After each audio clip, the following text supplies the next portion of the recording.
Sometimes, history gets buried in places where neither light nor mercy ever reaches.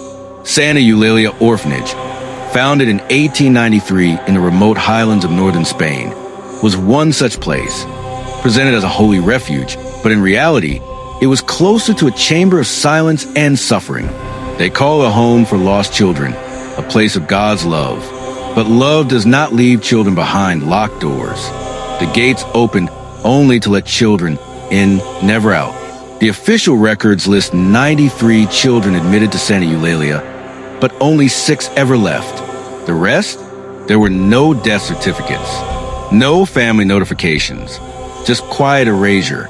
In the nearby forest, villagers stumbled upon small hidden graves, 93 of them, each marked only with a Roman numeral from I to XCI. No names, no birth dates, no cause of death, just dirt, numbers, and silence.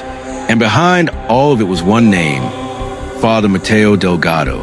For 27 years, he ruled over the orphanage like a ghost in priest's clothing. He never left the grounds. He never allowed inspections. No letters, no visitors. When the orphanage was abruptly closed in 1933, the building was sealed completely. For decades, it remained untouched until 1995, when a restoration team stumbled upon a basement not listed on any blueprint. What they found inside shattered every illusion. Iron shackles on the walls, child-sized shoes strewn across the dirt, handwritten notes in Latin, and at the center, a wooden altar with human teeth embedded deep into the grain. One of the notes, translated, read, "I offer silence in place of sacrifice. These children are pure."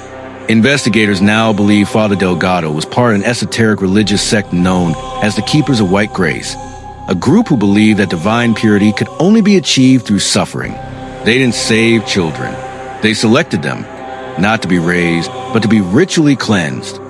A diary page found hidden inside a hollow wall read, "Tonight, the 93rd lamb will go silent, and with it, may the gates of heaven finally open."